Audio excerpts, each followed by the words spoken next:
a fuego lento, sin que nos tenga que atropellar el clic de internet ni la competencia, y eso pues permite hacer un periodismo mucho más reposado, mucho más riguroso, mucho más veraz. Y eso, claro, eso es nuestro crédito, es decir, eso es lo que tenemos como pantalla los periodistas. El día que perdamos eso, cerramos el kiosco.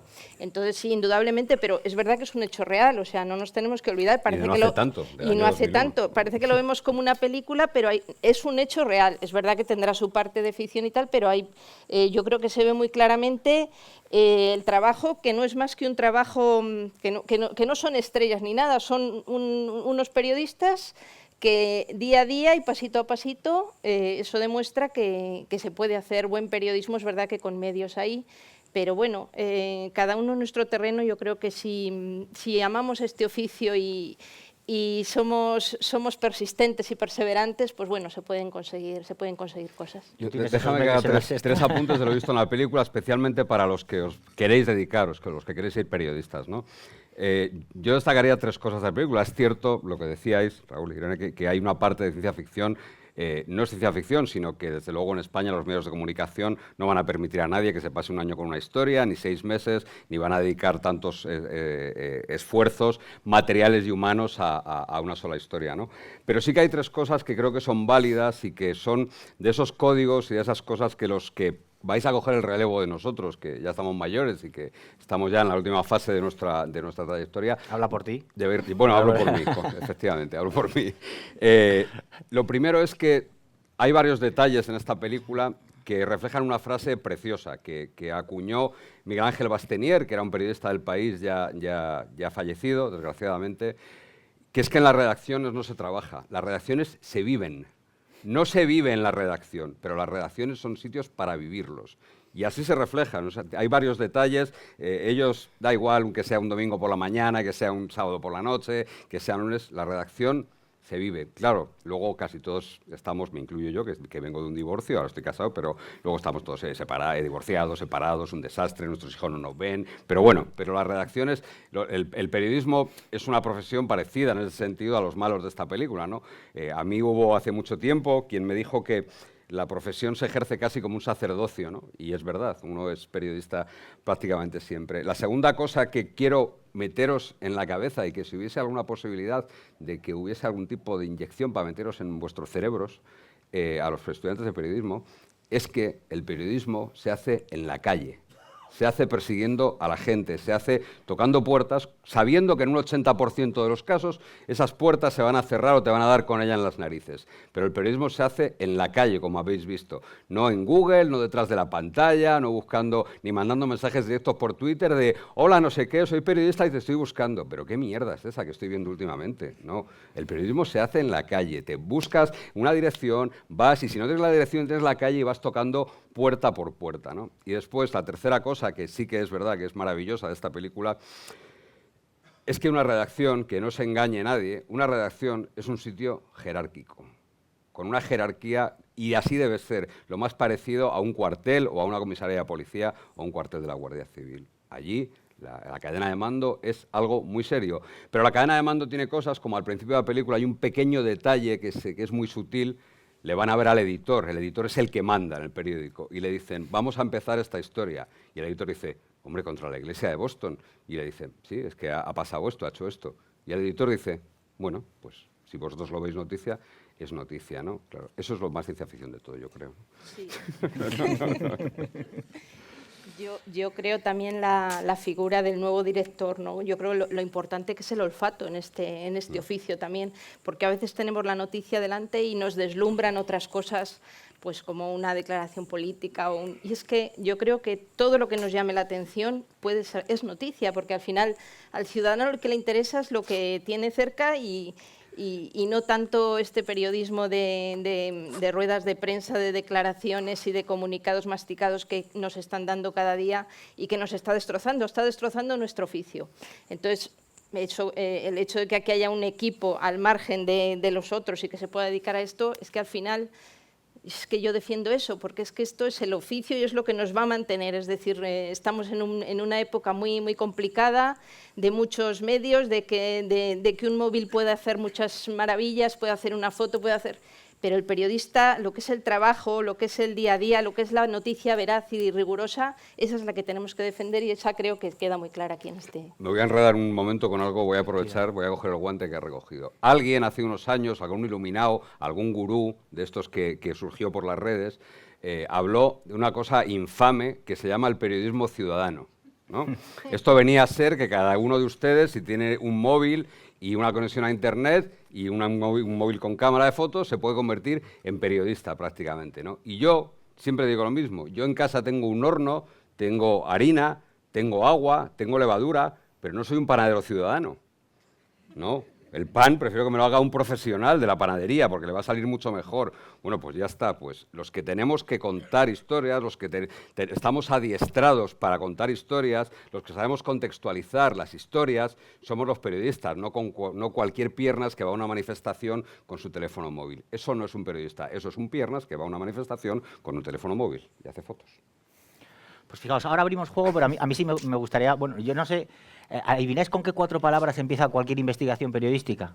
4 palabras. Todo comienza con 4 palabras. Yo no sé si nos atreve a ver si coincidimos. Yo creo que empieza con aquí hay una historia. O sea, en el momento en el que alguien, periodista, dice aquí hay una historia, ahí empieza todo.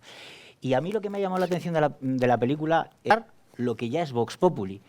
Y yo creo que de eso va el periodismo de investigación, al final, es decir, conseguir el peso de la prueba, ¿no? Es decir, vosotros cómo afrontáis eso, se ven también las fuentes interesadas, que por ahí van los tiros, ¿no? Y fíjate, lo hemos comentado un poco ahí, el detalle de que la noticia la tenían. Es decir, parece mentira que ahora viendo cómo lo han trabajado se les escapara no sé cuántos años antes. Es que parece increíble que te llegue una historia así y no te metas en ella, ¿no? Y fue después cuando... Sí, cuando la empezaron a trabajar, yo creo que la figura clave del director, de esta persona seria, poco hablada, tranquila y tal, pero que en una columna de opinión o de una noticia fue capaz de ver una gran historia, como luego pudo ser. Que ese olfato que tenemos que tener los periodistas, pues que es básico. La necesidad de tener las pruebas. Bueno, eso yo creo que Manu, que trabaja todos los días con esto, creo que es básica. Pero además en un tema estábamos hablando de una institución intocable hasta ese momento. Nos ha pasado aquí en Castilla y León, que ya hemos empezado a sacar estos temas de forma muy modesta, pero evidentemente enfrentarte a una institución como la Iglesia, que tiene mucho poder y muchos tentáculos, y entonces es complicado. Sí, yo creo que luego al final para ellos es bueno que salgan estas cosas, pero romper esas barreras es complicado. Entonces sí, llegar a tener todos los datos y eso, es que si no, no puedes salir con una historia de esta envergadura. Es que no porque lo que tienes enfrente te puede comer, es que es tan fuerte. Yo, por mi propia experiencia, tuve la suerte, bueno, a mí la primera víctima llegó a mí y me entregó todo. Bueno, fue un trabajo de mucho trabajo, de mucho tiempo, de mucha confianza, de mucho hablar y tenía todas las pruebas. Si no, es muy complicado salir con este tipo de historias. Cuéntanos un poco, perdona Manu, cuéntanos un poco, vamos, someramente, cómo te llega la noticia y si recibiste apoyo también desde el primer momento o te costó también que en tu propio medio dijeras, ¿nos vamos a meter ahí? O... Vamos a ver, la noticia llega porque este sacerdote en cuestión, que es una persona muy conocida, que llevaba todo el tema de patrimonio, que allí estaba en un pueblo relativamente grande de Zamora, de repente se va. No era cualquier sacerdote, era de un pueblo que era importante y tal, y entonces a mí sí me llamó la atención que digo, joder, se ha ido, y es que en todos los sitios, en todos los pueblos les hacen un homenaje, les despiden, eso lo sabemos todos. El sacerdote es una institución en el pueblo. Y nadie decía nada. Entonces yo un día hablando con el alcalde digo, pero bueno, ¿y cómo se ha ido Ramos Gordón? No, porque nos han dicho que le mandaban a Astorga otras funciones, como se lleva lo de patrimonio. Inmediatamente llamé al obispado, digo, bueno, ¿y qué ha pasado? No, porque le vamos a dar más funciones y tal. Entonces yo hice un artículo diciendo que Ramos Gordón se había ido, que un poco les había sorprendido a todos, porque yo creo que lo titulé un poco, nos han dejado como huérfanos, porque era una persona que allí era querida, llevaba 20 y tantos años de cura, y a los pocos días yo recibo una llamada y me dicen, pero este señor, ¿sabéis por qué se ha ido realmente? Y a partir de ahí, pues, empezó todo. Sí, las grandes historias, y de las grandes historias incluso de todos los tiempos, nacen a veces con pequeñísimos detalles, ¿no? Con tonterías. Yo recuerdo una gran historia que contamos cuando estaba en Interview, que nació de la detención de un tipo absolutamente que parecía intrascendente. Era un señor que se había colado en el aeropuerto, en la zona de seguridad del aeropuerto de Barajas, con una credencial falsa de agente del CNI, ¿no? Y aquella pequeña historia dio luego lugar a un historión tremendo, relacionado además con lo que se llamó en Madrid el tamallazo, que fue cuando perdió el gobierno la izquierda porque 2 diputados votaron en contra, bueno, en fin. Y nació de eso, de ese olfato, ¿no? Eso que dices, joder, qué raro, un tío queriéndose colar el CNI, a ver qué hay detrás de esta historia, a ver quién es este tío. Claro, para eso tienes que tener lo más importante, el patrimonio de un periodista. Y a la vista está que yo trabajo en la televisión y no soy ni alto ni guapo ni nada parecido, si no estaré presentando la ruleta de la fortuna, como mi compañero Jorge, sino que mi patrimonio, evidentemente, son las fuentes de información que tiene uno, ¿no? El tener ese teléfono o el tener ese contacto de que si pasa algo en el aeropuerto, oye, ¿a quién puedo llamar? Ah, pues mira, tengo este inspector jefe o tengo este comisario que es colega, que a ver si me deja ver un poco esa diligencia que hicieron en aquel momento, ¿no? Pero nacen de pequeñas cosas. Otras historias, recuerdo haber contado historias muy buenas que nacen a lo mejor de una carta al director del periódico, que tú estás leyendo el periódico, ves una carta al director y dices, esto, aquí tiene que haber más historia, aquí detrás tiene que haber más historia, ¿no? Y así sucesivamente. Pero evidentemente uno puede tener olfato, pero por mucho olfato que tenga, aunque sea un sabueso, tienes que luego seguir tirando del hilo. Y para tirar del hilo hay algo fundamental, y aquí en esta película lo habéis visto, ¿no?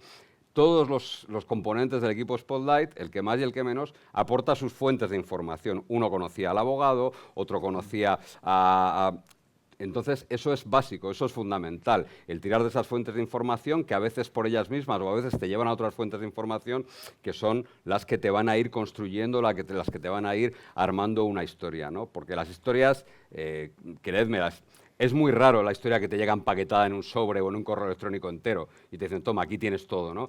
Eso, bueno, pues puede pasar, por eso que se llamó en aquella época, a finales del siglo pasado, principios de este, hablar en términos de siglo ya, se llamaba las filtraciones interesadas, ¿no? Había ganas de derribar a alguien, algún rival político, algún rival en la carrera de algo, y te llegaba una filtración empaquetadita, con todo armado, y bueno, sí, tú tenías que hacer un trabajo de contraste, pero llegaban así. Eso es prácticamente imposible ya. Las historias tú puedes verlas en algún sitio, pero luego hay que trabajarlas y trabajarlas mucho. Y trabajarlas de esta manera, insisto sobre todo a los estudiantes de periodismo, ejercer el periodismo, ejercer el reporterismo, es encontrarte con un 80% de portazos en la nariz, o un 90% de llamadas que te dicen, oye, mira, no tengo tiempo para ti, o así sucesivamente, ¿no? Uno no llega por ser periodista y le abren la puerta y le reciben con bollos o con... No, de verdad que no, sino todo lo contrario. El periodista, lógicamente, porque además nos lo hemos ganado, somos personas indeseables en el sentido más estricto de la palabra. Casi nadie desea la llegada de un periodista y menos del gremio o del sector en el que trabajo yo, ¿no? Evidentemente, yo trabajo en sucesos y no es agradable mi visita casi nunca. Yo estaría toda la noche, pero os cedo el testigo. ¿Hay por ahí preguntas? ¿Alguien tiene alguna cuestión? No para contar lo que dice alguien de algo, no. Y eso es lo que se está haciendo ahora, ¿no?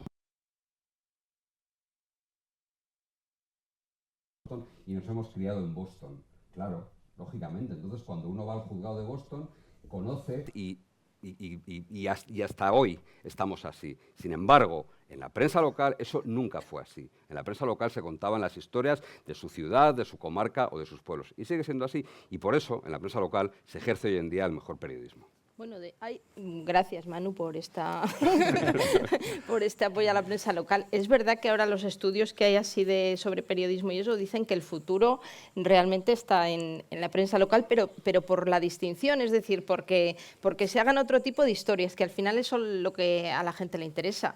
Nosotros ahora venimos observando con el tema de la España vaciada, la despoblación, se está produciendo un desembarco alucinante de periodistas de Madrid, de Barcelona, ha venido hasta alguno del extranjero, porque están encantados, que periodísticamente es muy atractivo el tema de la despoblación.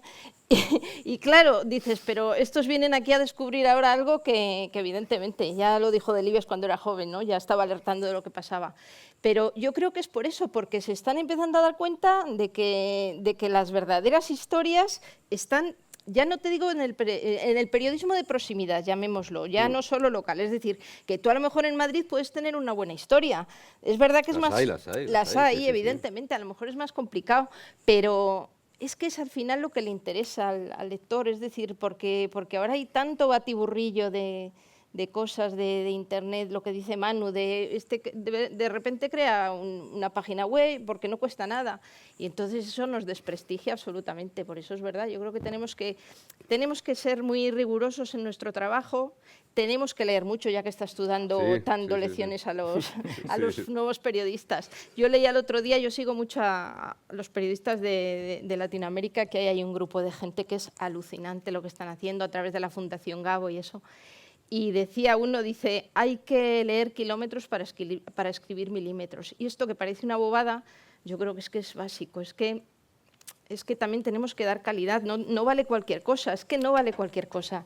Entonces yo creo que tenemos que trabajar mucho eso. Lo mejor que se puede hacer es eso, es intentar ser mejor periodista, intentar saber que el periodismo se hace en la calle y saber que el periodismo es, al fin y al cabo, contar historias, ¿no? Y si cuentas historias y si llevas a tu redacción historias buenas, historias... Ese periodismo nunca se va a terminar. Ese periodismo es el que pervive y en Estados Unidos, que digamos que es...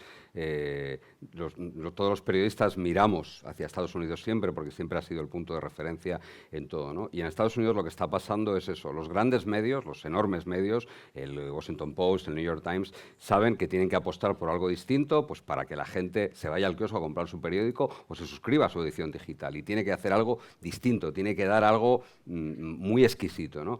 Y los que sí no paran de crecer y siguen funcionando, con muros de pago incluidos todos los periódicos locales de Estados Unidos, es eso, la prensa local. ¿Por qué? Pues porque uno está en su pueblo de Ohio y quiere conocer las historias que pasan en su pueblo de Ohio, evidentemente, ¿no? O de Montana o de Wyoming. Igual que aquí la gente quiere conocer lo que pasa en su comarca o en su ciudad, en Valladolid, ¿no? Y eso creo que es el presente en una buena parte, pero creo que también tiene que ser el futuro. De hecho, decías ahora de Latinoamérica, nos quejamos aquí porque no nos dejan hacer preguntas en las ruedas de prensa y hay que quejarse. Vete a México y ponte a informar de los narcos, o porque matan periodistas, y hay presiones de verdad, no presiones políticas de sácame guapo. Ahí, No, o sea, se juegan la vida, o sea, y está pasando a día de hoy. O sea, el periodismo que hacemos aquí es bastante light en ese sentido. Hombre, sí, aquí el periodismo aquí no es ni mucho menos una profesión de riesgo. O sea, yo llevo 31 años de servicio, de ejercicio, y yo he tenido problemas de verdad un par de veces, pero problemas de verdad no son que me hayan disparado, no, sino que, bueno, pues que un juez me ha avisado, me ha dicho, oye, ojo, que aparecen unas intervenciones telefónicas de esta gente, tal, pero ya está, nada más. Aquí no, esto no es una profesión de riesgo. Hay otro momento muy divertido de la película, muy ciencia ficción para los periodistas españoles, que es cuando un periodista va a un juzgado y dice, esto es público, me lo tienen que dar. Vamos a ver, aquí voy a aprovechar la presencia de alguien que está por ahí por el fondo, aquí, o eres muy colega de un abogado que te pasa todo el sumario cuando se levanta el secreto, pero vete tú a un TSJ o vete a un juzgado a decir que tú eres periodista, que yo vengo de La Sexta y que no, aquí no pasa eso. La ley en Estados Unidos protege eso, y la ley en Estados Unidos, el Tribunal Supremo hace ya muchos años, dijo que en un momento dado los procedimientos sí que podían tener acceso a ellos la prensa, no en España, no. En España la única forma de llegar a un procedimiento es que una de las partes te facilita el procedimiento. Lo cual es una garantía, porque no me quiero imaginar en manos de muchos lo que pasaría en manos de muchos periodistas, digo, si caen en sus manos determinados procedimientos, determinados sumarios, ¿no? Porque, claro, eso es muy delicado. De hecho, en la peli también se ve, sí que hubo un momento en lo que, en los juzgados no tanto, aunque también, y a nivel local sí, en las comisarías. Yo he ido a la comisaría y me paseo por allí, me tomo cafés y tal. Es cierto que luego se instaura la figura del jefe de prensa y ya a partir de ahí es como, no, porque el sistema es muy listo. Y el sistema también reacciona y dice, vamos a tener aquí 3 tíos de 3 periódicos pululando haciendo preguntas. No. Y entonces ya te ponen el jefe de prensa y o te ganas a los sindicatos o no, al CEP, o estás mal. ¿Más preguntas? Venga, hombre, que sé que sí. Mira, por allá hay una. El micro para allá.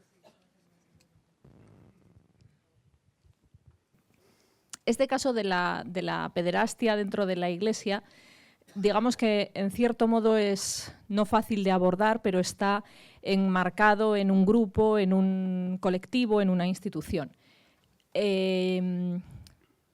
Estamos ya casi a operación semanal de pornografía infantil. La pederastia está absolutamente extendida fuera, en las familias, en la sociedad en general.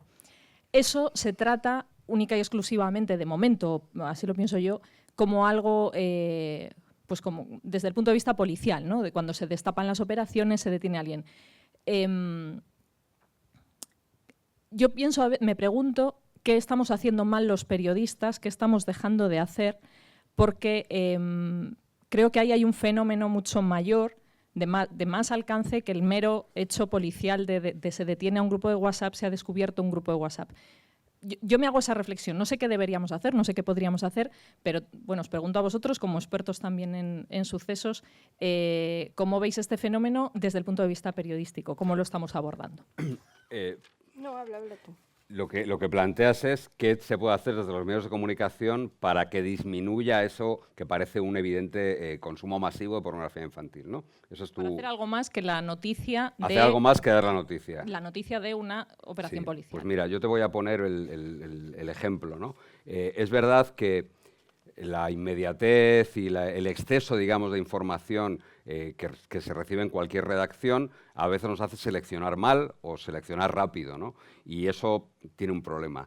Yo creo que, como en casi cualquier apartado, como en casi cualquier tema, en casi cualquier aspecto, sobre todo de los sucesos, lo que hay que hacer es dejar de trabajar un poco más, ¿no? Es decir, no es lo mismo una fría nota de prensa de las que da la Dirección General de la Policía, la OPRI de la Policía, que lógicamente tiene que ser una fría nota de prensa, porque para eso están, para dar su fría nota de prensa, a detenerte en ella, a detenerte en esa nota de prensa y decir, bueno, joder, vamos a ver aquí, ¿no? Y entonces yo recuerdo, hace poco, hará un año, una cosa así, no creo que haga mucho más tiempo, que yo me interesé por una de esas operaciones, ¿no? Que era una operación muy peculiar porque eran los propios menores los que difundían la pornografía, se hacían fotografías o se grababan vídeos, pero no porque alguien los estuviese extorsionando, no, sino por su propia iniciativa. Ellos colgaban sus fotografías o sus vídeos en actitudes muy explícitas. Había hasta niñas de 8 años, recuerdo que era el límite de edad por abajo, en el que hacían eso, ¿no?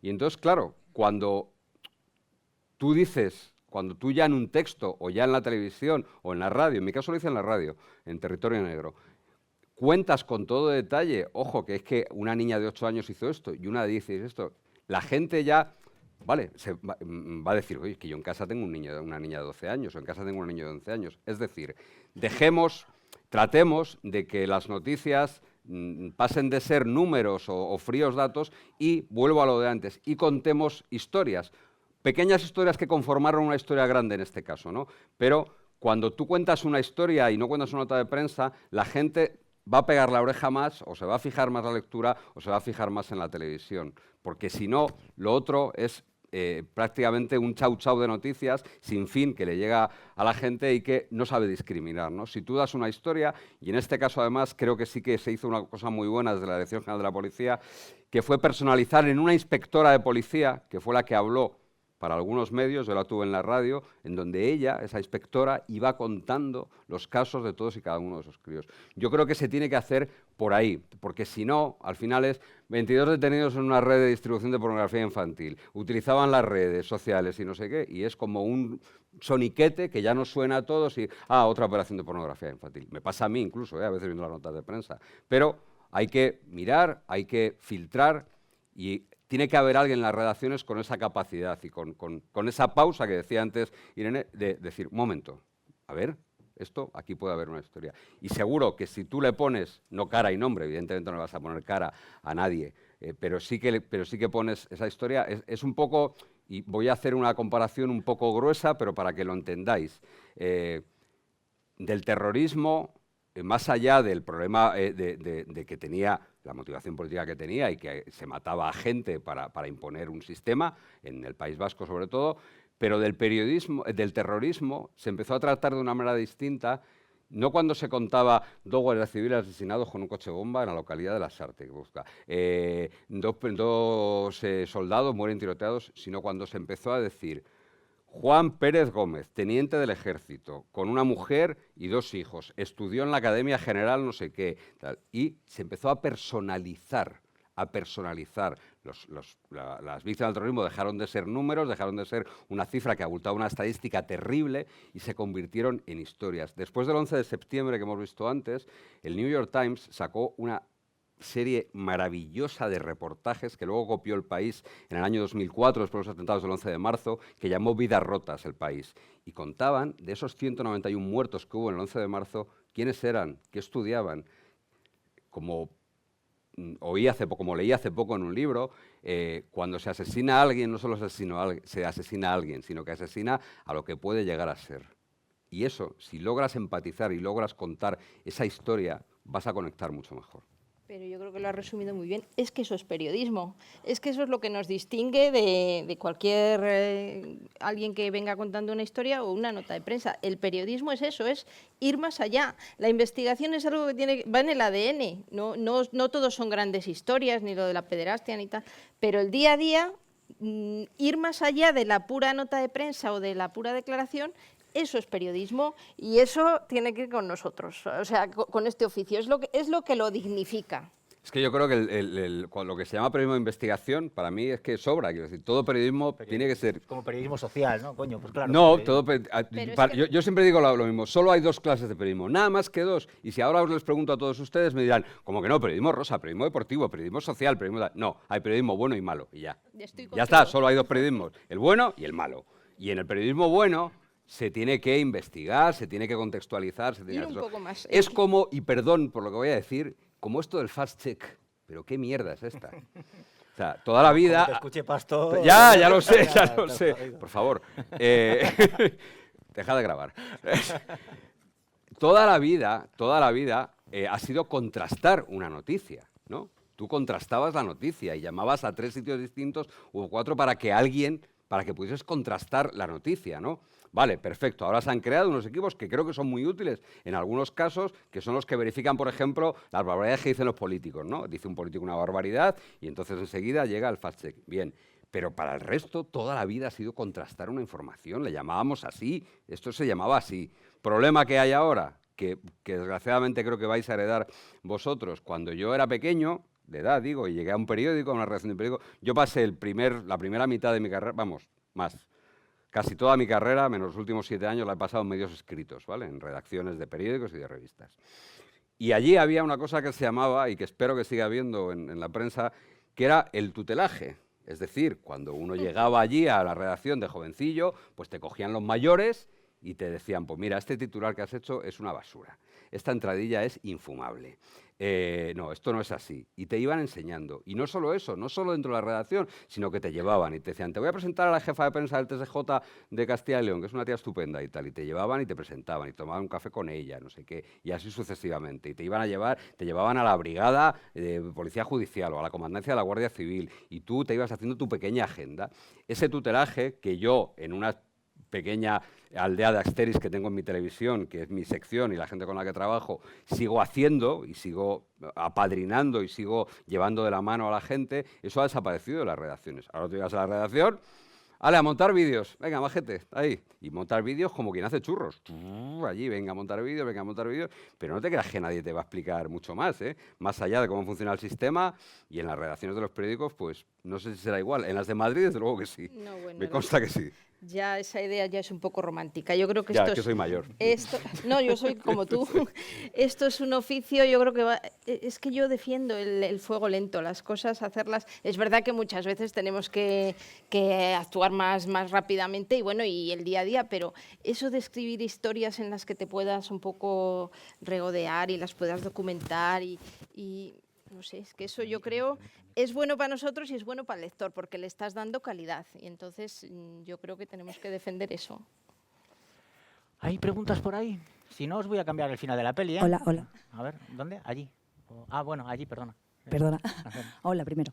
¿Dónde está la línea entre el periodismo y el sensacionalismo?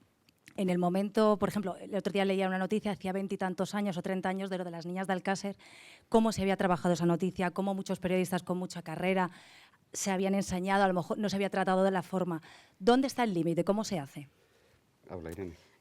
Y ahora hablo yo. Tú estás más en la línea... No, yo me estoy remangando para contestar.